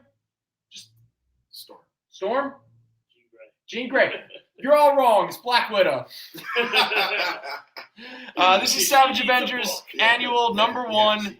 Now this is the variant cover. The original cover actually has the 3 of them on the cover. So technically this is not the first cover appearance of the second Savage Avengers. But either way, this is a high-grade copy at $6. And then we have, all right, what makes this unique? What is this about? Before I talk. Oh, this is actually kind of neat. All right, this isn't going to blow anyone's mind, but I thought it was kind of clever. This is Ruins of Ravencroft Sabretooth one-shot, okay? This is a high-grade copy at $6. In this issue is where you find out that the Headless Horseman of the Sleepy Hollow tale, of Sleepy Hollow fame, you find out the Headless Horseman is not only canon in Marvel continuity and history, but the Headless Horseman was a spirit of vengeance. So actually, the Headless Horseman is a Ghost Rider. Yeah! No one saw that one coming. So there we go. All right, fun times. Comics are fun. Thank you, Mr. McKay. You got your spread out. Thanks, bud. All right, next up is a couple more fun things. We've definitely done this before, but let's have some fun again. But let's first, for anyone who ever missed out on the original New Avengers number 1, if you were not familiar with that, Brian Michael Bendis killed Hawkeye, made Scarlet Witch insane, She-Hulk went crazy. What else did Bendis do that had people send him death threats? Can we just talk about fandom for a moment? Or maybe I shouldn't. I just gotta be honest. What's with the death threats and the rape threats just because you don't like something that happened to all right, I'm not gonna go there. So anyway, when Bendis brought the Avengers back, it was in the beginning of this, which is New Avengers number 1, where you would get the team of Captain America, Iron Man, Spider-Man, Spider-Woman, Luke Cage, Wolverine, the Sentry. He brought the Sentry back. He introduced Paul Jenkins, the writer. It's the laptop yelling at us. It's like it's the app where I said it, where when Brendan starts to sort of tread upon the line and he's about to step over it, it beeps at me and goes, "Pull it back, Brendan. Pull it back." Mike doesn't care about your stupid beliefs and opinions about life, right? He wants you to just sell some damn comics. So here you go. This is the iconic issue. No big deal. It's the breakout thing or anything like that. It's not a super expensive. It's a high-grade copy at only $5. I was just more shocked that I found this in the Greg hole. This is the Sleepy Hollow issue. Yeah, that's the one where you find out the Headless Horseman of Sleepy Hollow was a Ghost Rider. Okay, next up is, all right, if you've been watching the Hawkeye series, you obviously know that Echo was introduced. You know that Echo is going to get her own series. But more importantly, the moniker of Ronin seems to be important to the Marvel cinematic mythos. Which road? Yeah, I know that's so. Many of you, if you watched our infamous Ronin episode, where it looked like we tried to sell every first appearance of like 30 different Ronins. Well, don't worry, I'm going to do it one more time. No, I'm sorry, we do not have New Avengers number 11. That's the one with some real value. That is the first appearance of Ronin, and you're going to obviously find out that Ronin is Echo Maya Lopez. She is the first Ronin. But this is the second appearance of Ronin, issue number 12, high grade, $5. And, because I can't help myself, third appearance of Ronin, issue number 13, high grade, $4. And we're not done yet. First appearance of the fourth Ronin. That's right. Mighty Avengers number 4. The first appearance of the fourth Ronin, where you find out it's Blade. Love it. Blade was, and just in case you don't understand, why is Ronin popping out of Spider-Man's head? Because this series of Mighty Avengers number 1, which does carry a bit of value, I know, because we've tried to sell it a couple times on the show. It is the first appearance of Spider-Hero. And we find out that Spider-Hero is Blade in disguise. And so Blade decides, I don't want to be Spider-Man anymore. So instead of just being Blade, he takes up the Ronin moniker. So I just want you to think about what you just said. Sure. Just repeat that back. Blade doesn't want to be Spider-Man anymore, and he doesn't want to be Blade. again. So he decides to be a ninja. All right, there we Because go. Ronin is just a ninja. Look at the nunchucks. No, ninjas didn't use nunchucks. That's all bullshit. Anyway, this is a high-grade copy at $5. No, they didn't. And in case you're interested, a character that will be a really big deal, Blue Marvel, Adam the Blue Marvel. This is Mighty Avengers number 3. This is the issue where you get the first appearance. No, not the first appearance. It's when Blue Marvel, White Tiger, and who's the third character that joins the Mighty Avengers? Dang it. I can't think of it right now. Sorry. High-grade copy at $5. I've had this on the show before. And then another New Avengers issue that carries a little bit of key value because of a very specific event that is highly anticipated, and I desperately hope that the MCU does actually pull it off.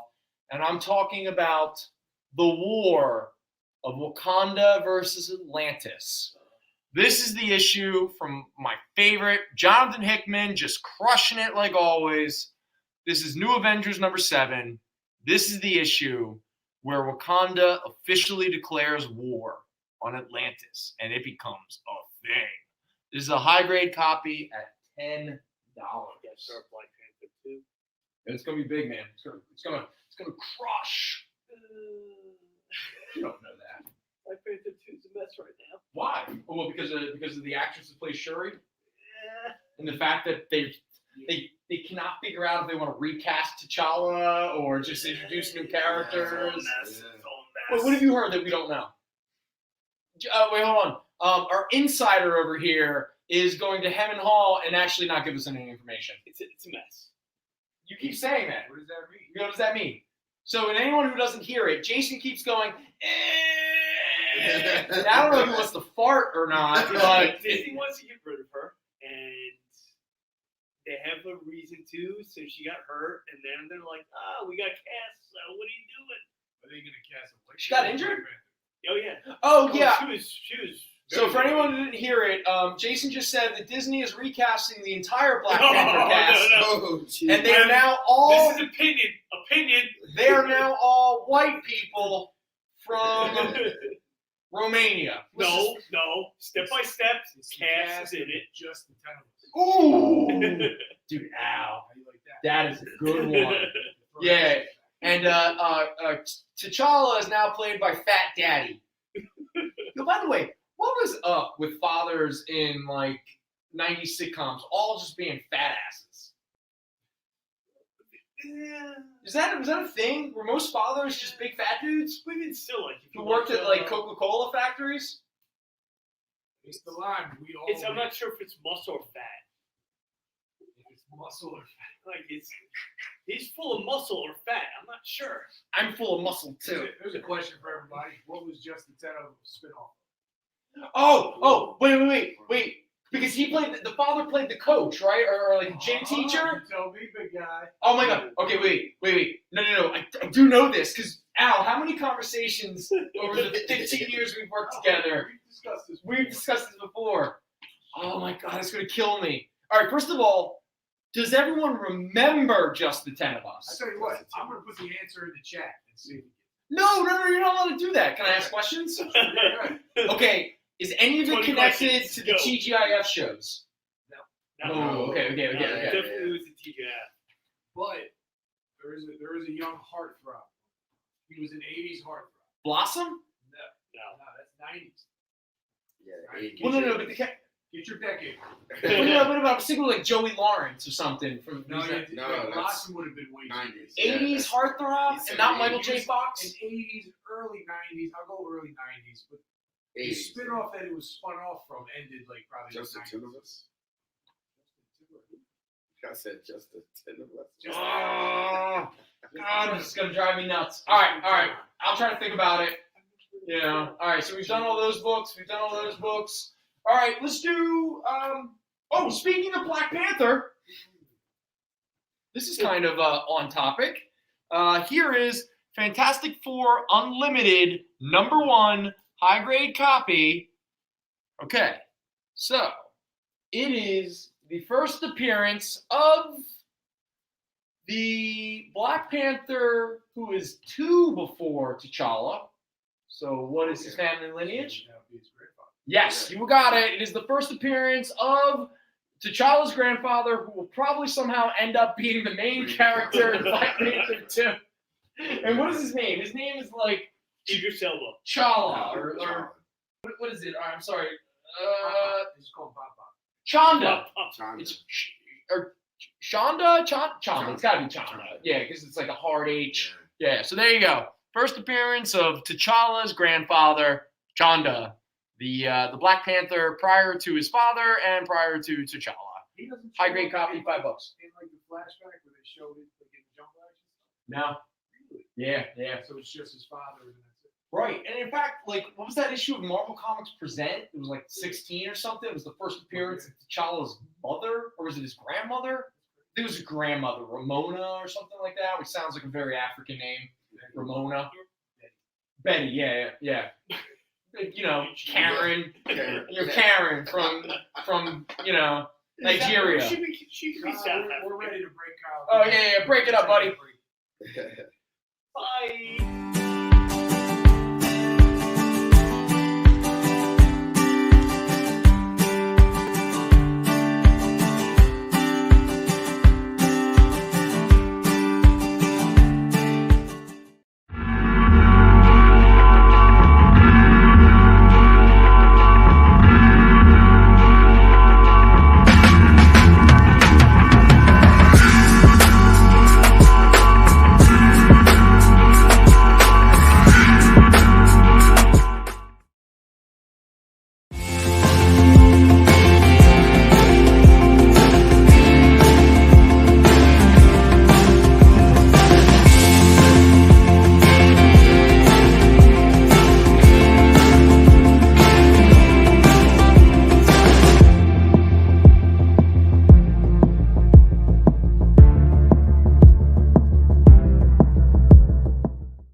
That's something in there. Yeah. Oh, sorry. We're still debating the casting or the controversy of Black Panther 2. Yeah.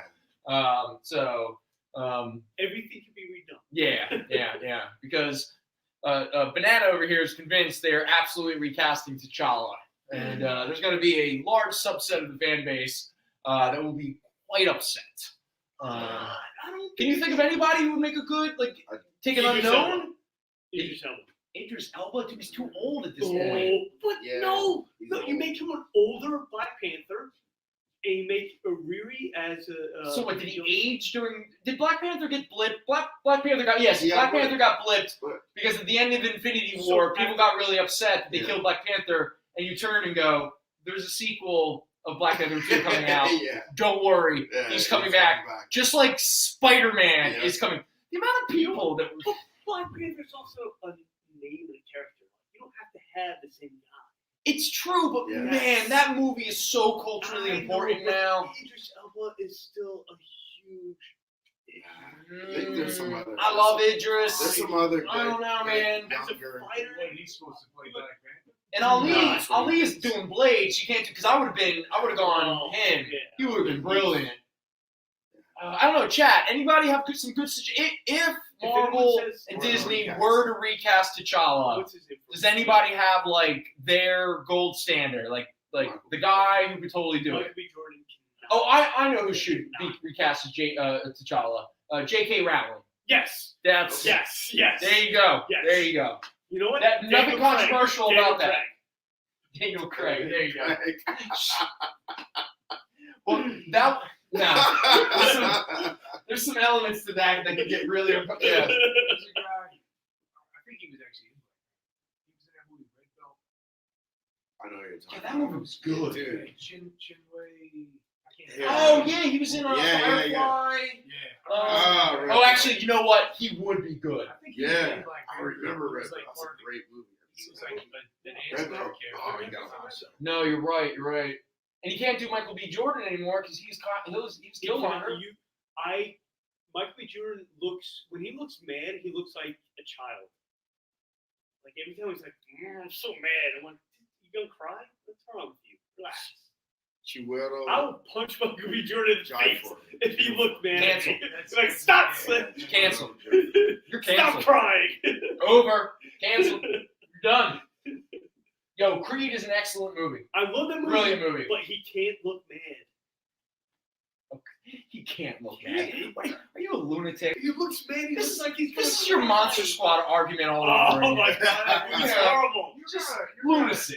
I think you can't really have an opinion. I can't. Speaking of not having an opinion about anymore, Captain Marvel #1 by Kelly Thompson and Carmen Carnero. This is a high-grade copy at $6. It is also the first cameo appearance of the young woman whose name I'm flaking on right now, Rochelle Ryan, who's not the porn star. What is this character's name? Where are you, Captain Marvel? My notes. Oh my God, did I lose it? All right, doesn't matter. But it is the first appearance of the woman who would become the character Star, and that connects to what we were talking about earlier in regards to the Infinity Warps stuff. Because Star is connected. She's like, her power is she is the Reality Stone, or she is the Power Stone, or whatever. She even got her own mini-series. And actually, her first appearance, which occurs, her first appearance as the character Star, I think is a few issues later, and that book has a bit of value, despite the fact that nothing has really happened with the character since, so take that as you will. But still, great first issue of a Captain Marvel book. All right, now let's talk about, forget Black Panther 2. You know what they should do? Get your Deathlock here, folks. That's right. Now, I got to be honest with you. This miniseries, this 4-issue miniseries by Dwayne McDuffie and Jackson Geis, with this is a Joe Jusko cover Issue 2, I can't remember who did that cover. Issue 3, which we do have here, is a Kent Williams cover. This is the first appearance of the second Deathlock, Michael Collins. And this mini-series was awesome. I loved this as a kid. Now, this is the original version. A few years later, right before the 90s Deathlock series started, they put out a less prestige, this is a prestige square-bound, prestige format miniseries. They reprinted the miniseries, but they called it Deathlock Special 1 through 4. But this is the first issue. This is a high-grade copy. It's $6. Like I said, this is the first appearance of the second Deathlock, Michael Collins, right there. And honestly, did you guys read this? Fun fact. That was one of my.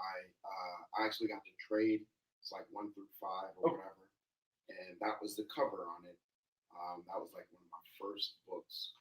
Nice. Was this Deathlock series? Yeah, it was that Deathlock series. Oh, it's awesome. It really is. Great. It was so good. Yeah. And I didn't even know who McDuffie was at the time. I was a kid. I think this came out when I was like 9 or 10. Yeah. But man, I loved it. And in fact, it had, when I was like 9 or 10, it had one of my favorite jokes. And it's such a lame joke. It's such a dad joke. It's Michael Collins, the guy before he became Deathlock, obviously. Him and his wife, they want to like get sexy, but the wife's like, "But we got to do the dishes," and he's like, "Then why did we have kids if not to get them to do the dishes while we bang?" He didn't say it exactly like that, but that was what he was implying. But I remember as a kid, that really made me chuckle. I went, yeah. What else? Why else do people have kids other than to get them to do chores? Why they go off and have sex? Why would you ruin my childhood like that? Yeah, that happens. Does Mr. Harmon want all the Deathlocks? Well, regrettably, we do not have issue 2 or 4 of this miniseries, but we do have issue 3 with an awesome Kent Williams painted cover, and that is a high-grade copy at $5. So Mr. Harmon, you let us know if you want both of these. Also, I'm about to talk about some of the 90s Deathlock series, but we do not have a complete run. In fact, we had, I think, issue 1, but that sold on a previous show. But I don't know, I was in a Deathlock mood for whatever reason. I know why. Because I found this and I got so excited because I love it so much. So here's a few of the 90s Deathlock series with a lot of Dennis Cohen art, who is probably the one actual comic creator who has hit up the Fatjack's Instagram page more than anybody else. Yes, we've gotten a lot of likes from Mr. Cohen. If you want to come by side. Yeah, no, I don't think he cares about us. I think he just likes every now and again when a book with an image that he did. He's like, yeah, cool, I like that. I drew it. I happen to be in the area. Yeah. Let me throw this out there so people can see it better. I don't want to put these behind me. But this is the Deathlock 90s series. This is issue number 2. The Souls of Cyberfolk, part 1 of 4. This is a high-grade copy at $3, guest starring Forge. And then you get Deathlock number 5. And guess what? The obligatory appearance of Wolverine, the Fantastic Four, and the Doombusters. High-grade copy at $3. And then, hey, can't be the 90s and not have a guest appearance by Ghost Rider, Wolverine, Spiderman, and the Punisher. Now, we have absolutely had this copy on before, but that was actually signed by Mr. Cohen. Shout out to Mr. Coleman that was in earlier. Yeah. He works for, he grabbed that. He's a Coleman. Oh, yes, he was the, yeah. So I don't know if he watches, but yeah. Cool. Hey, nice. He grabbed that copy. It was like the United Negro College Fund. Yes. It was all bagged, signed, yeah. All the proceeds went to that. Yep. So this is the obligatory Punisher appearance in a 90s comic book with a dude who also has a big gun. Deathlock number 6, high grade, $3. And then we got... Can you guess who's going to be on it? Sure. A rider of some kind. You got it, Ghost Rider. Again, it's the 90s. Yeah, there's. So we've had Wolverine, we've had Punisher, and we got Ghost Rider. And trust me, at some point during the Deathlock run, Spider-Man probably showed up. So there we go. This is Ghost Rider versus Deathlock round 2. First book I ever Issue number 10, high grade, $3. What was the first one? That one. This one? Oh shit. Yo, Banana's first book ever was Really? Deathlock number 10. Man, you're like a baby. Wow. Baby. What was this, like 1991? 1992? Jeez. God, what year were you born? 85? 83. 83, all right. Well, at least you're older than my brother. Just saying. You know, Shout out to Colin if he's watching. he's not, but thank you. Deathlock number 13, high grade copy, $3. Photo finish? Question mark? Exclamation point? You want to know what a G his brother is? Like, we all went to the movies one time, and I don't even think he sat in the same row. No. He was like, I'm going to sit over here. He was like 5 seats away. He was like, nah, fuck this. And he just moved completely to it. That's awesome. Yeah. You'd probably be shocked to hear I have a complicated relationship with my brother. Yeah. Yeah. I think he's the Captain Jim. Now we got These. Deathlock issue number 15. Last meal? Question mark? Question mark? Can you imagine you were the one paid to create the cover type for the? Last meal. In fact, For a character that doesn't eat. that should, this would be a What are great. you doing here? Yeah, I know, right? Is it like RoboCop? Does he eat baby food? No, he doesn't. He's an android who was in the brain of. But real quick, I have a good play. Take it easy, baby. There'd be a really fun art project here, and all it is you create imaginary 90s covers. They have to be very specifically 90s, and you create just the worst cover type, the worst puns. What movie was made in that month on that year? We're talking about for this one, for the issue we bought. No, I'm saying like. Oh, this is a Lee Weeks cover. Yo, everyone, that's Lee Weeks. I love Lee Weeks. This month? What month was this? What years? It should say. It was 92. It's Jurassic Park. Last meal. Did you say last meal? Yeah, Yeah, September. Schindler's List. Shit, no. Oh, Messed last up. mile. It's messed up. Last Mile. meal. I think it's a meal. Last Oh, mile. Yeah. I think it's a meal. But it's last meal. Like, No, last mile, Last last meal. Yeah, last meal. Like. Man, you have derailed this. Yeah, what? I don't understand. What are you talking about? What's the Just movie? say It's only $3. They base it on the movie that's big, and Oh, you don't know the answer. no, I'm assuming that whatever was in the big stereotype. Last mile, last meal? What Right, movie right, came right. out in 1992 that they're playing off of? Is that what you're saying? Hey, Mike, you don't have to pay us for the last half hour. Like I'll pay them. Okay, I give up. What? But he doesn't know. He That's doesn't what I'm know. saying. He's asking. No, I'm asking. He's like we're supposed to. Oh Posing my- it to chat. You were I'm literally sorry. Posing it to chat. Is that what you said? you were asking a question. You're a lunatic. Maybe Snyder has a point. Maybe it's. All right, Deathlock fights Deathlock. 7 minutes. Dead Ringers. 7 minutes of this shit. Now this is an Infinity War crossover issue, high grade, $3. All right. Hey, that John Carter that's up there. Yeah. What album came out the same day that book came out? Oh, Led Zeppelin's Coda. You know everything, right? It's just at your beck and call. You can just grab it up. You know what? I hate you guys. You know, I think it was the Stooges, Funhouse. That was it. Yeah.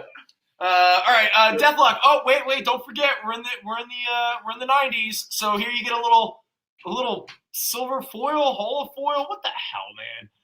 Did this really go up like $1 just because of the? Yes. You can see it. Yeah, You can because see of it in the Siege. It's funny in Overstreet it'll have a separate listing for foil and non-foil. Yeah. The book's still worth $4.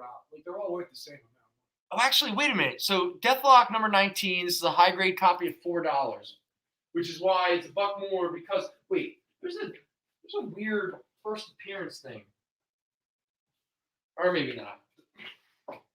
Because this character Siege, he first appears in an issue that I got, and I was like, oh, I'll totally have really fun with this. I'll introduce him, and I'll be like, but then he later becomes Siege, and that's that asshole. But now I don't remember what book it was, so it'll probably show up in a show 5 weeks from now, and I won't remember. I'll be like, why is this relevant? Does this character become Siege later? Here you go. Punisher meets Deathlock. No, I have no idea, but he sure looks like Frank Castle, doesn't he? Deathlock number 20, In Cold Blood. Hey, In Cold Blood, what is that in reference to? What movie would that be related to in that timeline? You want to know what the movie was? Sneakers. What? Stop. Sneakers, Honeymoon in Vegas, Unforgiven, Single Way Female. No way. Those were the top movies in September 19th. That is actually an epic month. So sick of the internet. Thank you, Internet. So I've never say seen it, a single- the internet. I've never seen one High of those grade, movies. $3. Good call. I've only Good seen call. one. Which one? I've never seen any of those. You've never seen Unforgiven? You ever seen Unforgiven? I mean, Clint yeah, Eastwood Oh, no, deconstructing yes, his it's entire okay. mythos. Okay. You can't Alright. just say now. You say yes now. Don't just say yes now so we don't shame you on it. Hey, still books. Oh wait, how about this? This is how we'll know. Who is the antagonist? What famous actor is the antagonist in Unforgiven? Oh, no, I'll give you a second one. What famous actor is Clint Eastwood's partner in Unforgiven? I'll give you a hint. He's playing Deathlock. No, he's not. Could you imagine? It'd be like a Dark Knight Deathlock. Oh my God. Like a Dark Knight Return. And he's so old that he's probably really stiff, but it can make sense. You're like, I am a robot. I am a Deathlock. I can't do my own stunts. Oh my gosh. God, you've never seen Unforgiven if you can't even think of one of who these two dudes You are. know what, man? I don't watch a lot of movies. So Deathlock number 21. It's a shame. This is a high grade copy at $3. The body in question. The body is not the Jesse Ventura, I can tell you that much. And if you for one moment forgot that this is Marvel in the 90s, and you're wondering if Deathlock should be connected to a cosmic Marvel event, guess what? Here you go. Infinity Crusade crossover, Deathlock number 28. He gets visited by a blonde orange woman. Yo, you think this is Ivanka Trump? I don't like that he's looking at me like it's my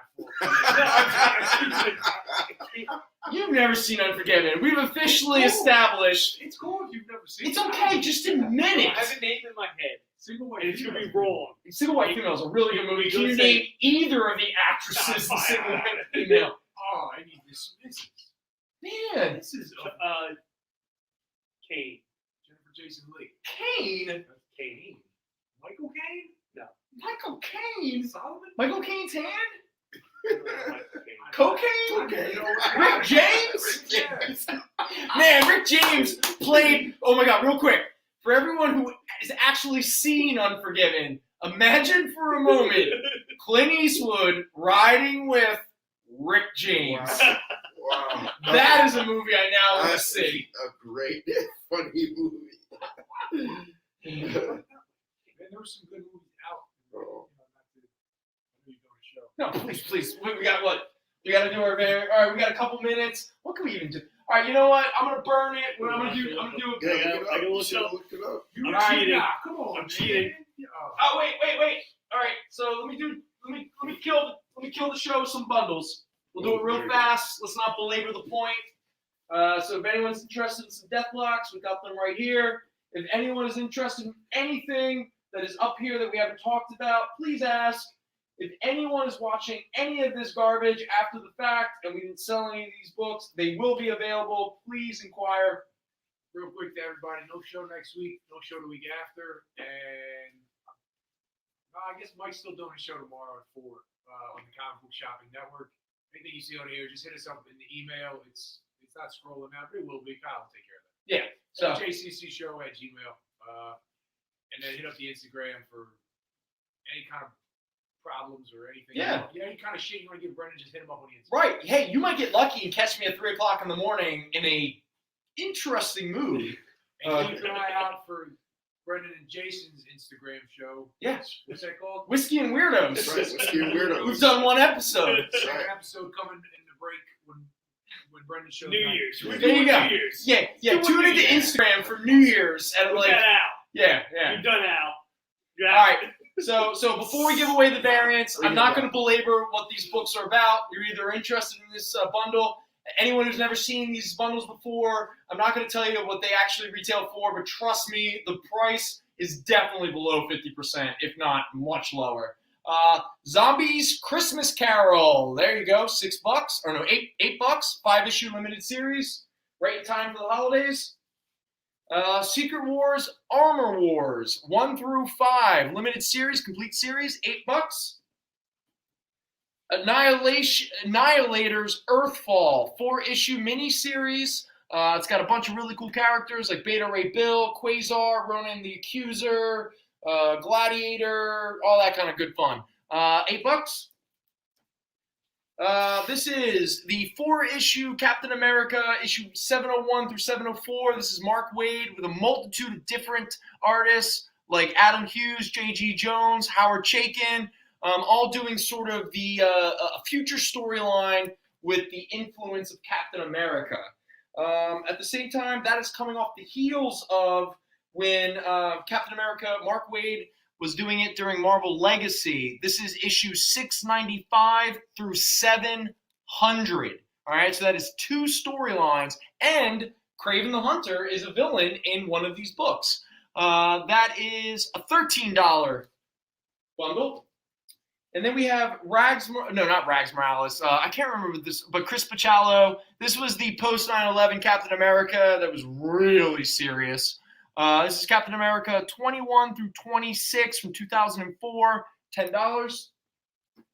And then we got, this is a fun one. Okay, so this is where Fabian, I don't know how to pronounce your name, Nesesia, and Kevin McGuire do a 4-issue prestige format retelling of the origin and early history of Captain America. It's a brilliant series, 4-issue complete, $10. Oh, Kazar 1 through 5 by Paul Jenkins, who we had mentioned earlier. This is a $7 series. Kazar is back in the news. He's got a new series out. Because we've literally talked about very little DC. Batman Huntress, Greg Rucka. If you've never read a Greg Rucka book, trust me, he writes some of the best badass female characters of all time. This is the 6-issue limited series, Batman Huntress from 2000, $8. Hey, Kyle, you want to put that up on the screen? Huntress, year 1. What is that? Nisi. Oh, thank you. Nisi Asa. Oops. No, it's okay. King's already missed the line. All right, Gary. Wait, did I just? Oh, yeah. Huntress year 1. This was a big fad. I don't mean that as a bad way, of year 1 storylines, updating certain origins and stuff like that. This is the Huntress's version, 6-issue limited series, complete, $8. If anybody's interested, David Lapham did a Huntress. I think it was a one-shot. It was like a Batman Secret Files. You don't see Lapham doing the art that's anymore. cool. So yeah, in the last couple of months, Nice. I think he's got something coming out, maybe detective. Well, if it isn't straight bullets, what do I get? No, I'm kidding. I love you, David Lapham. You're not watching, but honestly, you're one of the very few creators I would actually really enjoy talking to. JLA Incarnations. This is from 2001. This is the first 7 issues. Again, this is sort of like an updating of early Justice League kind of stories and what have you. But more importantly, it is the Mr. O-Ram O-Face book of the day because it is written by John Ostrander. That's a deep cut. That's a deep cut. He's watching though. I know he's watching. I hope so. And then we get Katana, who had her own brief series for New 52, lasted 10 issues. This is a complete series by Ann Nesenti, who wrote one of my favorite Daredevil runs of all time with my favorite Daredevil artist, John Romita Jr. in the late 80s. This is issue 1 through 10, $13. And then we got speaking of more New 52, Justice League International, Dan Jurgens, Aaron Lopresti. This is issue 1 through 12 plus the annual. So that is a 13-issue complete series for $18. And then we got X-Men Kingbreaker, where the third Summers brothers is not a goofy-looking extreme sport skateboarder from the 90s. Instead, he becomes Vulcan when he's all crazy and all whatever. This is part of the War of Kings event, which is a big cosmic event with Black Bolt and the Shi'ar Empire and all that kind of stuff. This is issue 1 through 4 from 2009. That is an $8 bundle. And last but not least, I always save the best for last. No one can ever accuse me that I don't. And this is Bad Rock and Company, 1 through 6. Because if there was one character who needed a team-up book, it was Bad Rock. And the best thing about this, now this is a complete series, okay? 6 issues, complete, $7. But I don't want you to be misled. The story actually continues in a random Shadowhawk issue, issue 17, which they probably published like 200 copies of. And trust me, I looked really hard to find it, and I couldn't. But technically speaking, this is a complete series, so I'm not lying. It's just the last issue isn't a complete story because it continues in Shadowhawk number 17. Anyway, that is a 6-issue series for $7. All right, cool. So those are our bundles. Oh, man, we are literally out of time. So, Jason, Duke already picked, so we now have our bag, and we are now going to give away our variant of the show, which is Joe Quesada doing his best Scotty Young variant or something. Yes, I'm not joking. This was drawn by Joe Quesada. There's a signature right there. This is a 1 in 50 variant, valued around $30. And so, Jason, why don't you step over here to the, I want you to pick the name out. All right, and this. Here we go. Thank you, Mr. Line. Gary! All right, man. You're going to get this variant. Do whatever you want with it. There you go. And then we are also going to give away our last Christmas-themed store show variant. So, Al, who is the lucky gentleman or lady who might be winning our store show variant? Hey, Lisa, what's your fucking problem? That's going to go to Mr. Freeze. Long time. Mr. Freeze. All right, buddy. And you are going to win this Marvel Age Christmas-themed Gru cover with the craziest Charlie Brown Christmas tree you have ever seen, made of people. It's made of people, everybody. All right, so let's do our little certificate of authenticity and get out of here. Everybody, happy holidays. It's been an absolute pleasure to hang out with you. As always, Al and I, we will be back on January, I believe it's the 8th. It's next year. Yeah.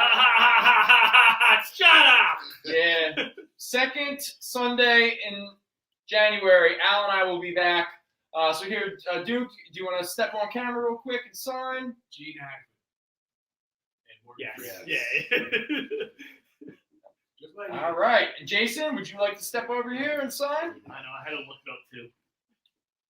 You've never seen I didn't have Unforgiven. to look it up. He's never seen it. All right. And then Al, do you want to finish us off with the name and dates? Thank you to everybody. It's been a hell of a year. It's been a pleasure. Thank you so much. We're up against it at 8 o'clock, so let's not belabor the point. Happy holidays. Be safe. Have a happy new year. See you next year as the joke goes. Blah, blah, blah, blah. Peace, everybody.